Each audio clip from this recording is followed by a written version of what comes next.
अच्छा, ये शराब पीने वाले जो हैं, क्या कोई दवाई है जो शराब पीने वाले दवाई ऐसी आयुर्वेद में खाएं और शराब छूट जाए? भाई किस किस के घर में प्रॉब्लम है शराब की? हाथ खड़ा करो, आज छुड़वाते हैं, मदद करते हैं आपकी।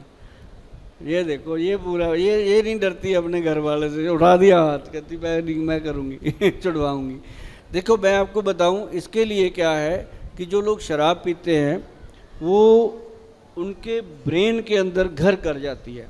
शराब जो है, लोग कहते हैं शराब पीने से लीवर ख़राब होता है, ये होता है, वो तो होता ही होता है, लेकिन ब्रेन के अंदर एक हार्मोन होता है जिसे हम सेरोटोनिन हार्मोन बोलते हैं।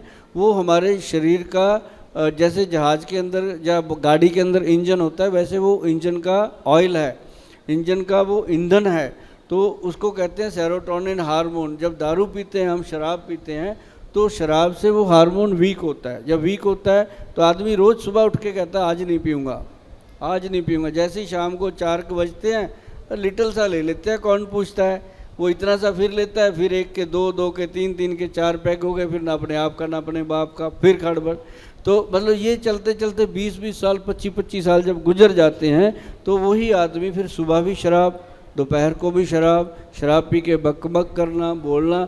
तो मैं उसको कहता हूँ ये शराबी नहीं है, ये बीमार हो गया, अब ये बीमारी हो गई। इस बीमारी को हटाने के लिए हमारे जो वैद्य हैं बहुत अच्छी एक औषध बनाते हैं। उसके लिए आपको हमारे से ही संपर्क करना पड़ेगा, क्योंकि उसके लिए घरेलू कोई भी ऐसी चीज़ नहीं है कि उसको शराब छुड़ाई जाए, लेकिन उसके लिए आपको मेडिसिन लेनी पड़ेगी। वो मेडिसिन आप कभी भी हमारे जाके जो वेबसाइट है उस पर डाल लेना, आपको मिलेगी, और उसके लिए बहुत फ़ायदा होता है। और मुझे लगता है कि आज तक हमने कम से कम ज़्यादा नहीं तो 4-5 लाख से ज़्यादा लोगों को वो दवाई दी है, और उसका बहुत अच्छा रिजल्ट है। और वो हमारी कोई ऐसा कंट्री नहीं है जहाँ वो दवाई नहीं जाती, और गवर्नमेंट से अप्रूव्ड है, कोई टेंशन वाली बात नहीं है, और उसका कोई साइड इफ़ेक्ट नहीं होता। वो लगेगा कि महाराज जी के पास बैठ के मैंने ये बात करी, क्योंकि शराब छुड़वाने का कोई ऐसा नुस्खा नहीं है जो घरेलू हम बना लें।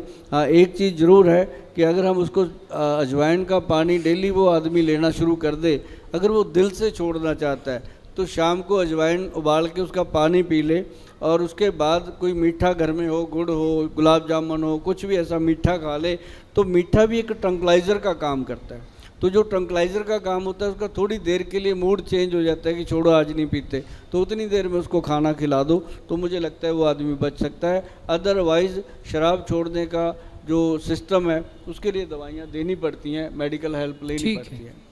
अच्छा, आजकल छोटे बच्चों को, बड़ों को, स्त्री को, पुरुष को ये हार्ट अटैक की समस्याएं खड़ी होने लग गई, बहुत ज़्यादा। तो ये हार्ट अटैक क्यों होता है, पहला सवाल। और यदि है ये बीमारी तो क्या इसे आयुर्वेद किस तरह से ठीक कर सकता है? हार्ट अटैक का जहाँ तक आयुर्वेद का रुझान है, उसके अंदर सबसे बड़ी चीज़ें जो है, हमारे जो आयुर्वेद ग्रंथ हैं उनमें तो प्रिकॉशन ज़्यादा लिखे हुए हैं। साथ में कहा गया है कि प्रिकॉशन जो है वो बहुत इम्पॉर्टेंट है, हम लोग करते नहीं हैं, ध्यान नहीं देते। बच्चा थोड़ा सा शरारत करता है, कभी उसको चॉकलेट दे देते हैं, कभी उसको आइसक्रीम दे देते हैं, कभी उसको खाने की वो चीज़ तो देते ही नहीं जो उसके लिए फ़ायदेमंद हो। और ज़्यादा से ज़्यादा क्या करते हैं, मोबाइल पकड़ा देते हैं, बच्चा उसमें लग जाता है। तो मोबाइल जो है वो ब्रेन के अंदर केमिकल वैसे ही पैदा करेगा। अब जैसे हम 10 लोग हम बैठे हैं, अपने सामने तीन महिलाएं आ जाएं, एक अपनी बीवी आ जाए, अपनी मदर आ जाए, अपनी बहन आ जाए, और चौथी आ जाए कोई और पड़ोसन, तो हमारे चारों के लिए एकदम नज़रिया अलग होगा। माँ के लिए माँ का भाव होगा, बहन के लिए बहन का होगा, बीवी के लिए ओए चाय लेके आ, ऐसा भाव होगा। तो जो पड़ोसन होगी उसको इधर तो देख के छोड़ देंगे, मतलब अपना जो भाव है वो बदलता है। ऐसे मोबाइल देखते देखते भी महाराज जी चेंज होता है कि हमारे दिमाग के अंदर केमिकल पैदा होते हैं। तो एक मैं आपको एक एग्जांपल बताऊं महाराज जी की, ब्रेन के अंदर केमिकल जब पैदा होते हैं तो उसको कोई बचा नहीं सकता।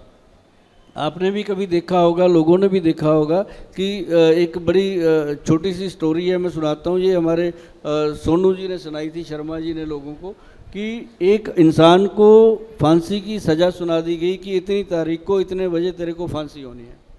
तो 2 दिन पहले उसको डिसीजन बता दिया गया कि फांसी तेरी कैंसिल हो गई भाई, तेरे को कोबरा का जहर से मारा जाएगा, कि सांप लड़ाया जाएगा तेरे को।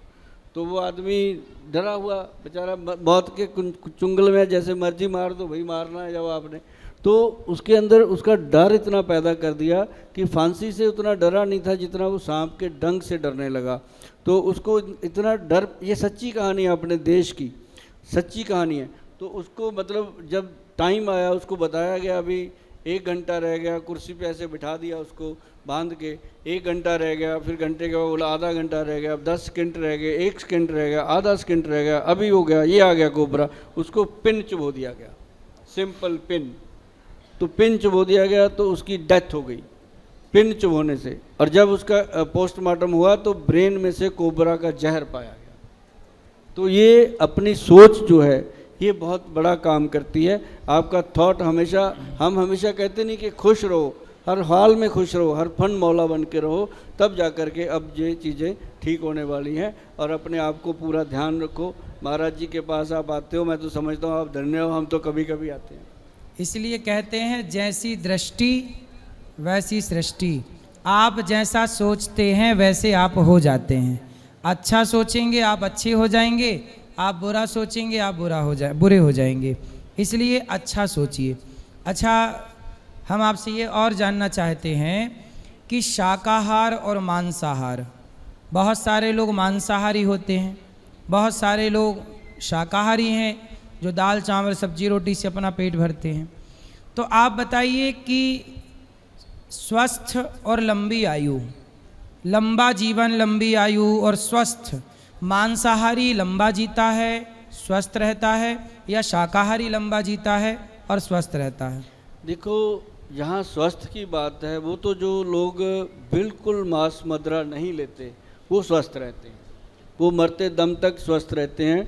और इसकी बहुत सारी एग्जाम्पलें हैं। कई लोग मुझे आके कहेंगे गोल साहब मैं तो कुछ खाता पीता नहीं, मैंने कभी उल्टा सीधा नहीं खाया, मेरे को क्यों हो गया, मेरा लीवर क्यों खराब हो गया? हाँ, बहुत सारे को लीवर हो जाता है। हाँ, बहुत सारे लोग कहते हैं कि मैं, बहुत सारी महिलाएं आती हैं कहती गोल साहब हमारे तो घर में शराब का नाम तक नहीं आता, हमें लीवर क्यों ख़राब हो गया? तो वो चीज़ें अलग हैं। लेकिन जो लोग मांस खाते हैं, मैं उनको एक चीज़ कहता हूँ, खाना ना खाना जीवन उनका, शरीर उनका, मर्जी उनकी, मालिक वो। लेकिन मैं एक बात बता दूंगा कि जो लाश होती है वो जानवर की लाश भी लाश है, इंसान की लाश भी लाश है। हमारे घर में कोई मर जाए, चाहे वो अपना सका कौन हो, कोई भी अपना नज़दीकी होगा, घर में कोई बगाया पराया तो होता नहीं, तो हम उसको थोड़ी देर के बाद 2-3 घंटे के बाद कहते हैं उठाओ भाई, नहीं तो इसके इर्द गिर्द बर्फ़ लगाओ भाई, इसमें गंदगी आ जाएगी, स्मेल आएगी, ख़राब हो जाएगा।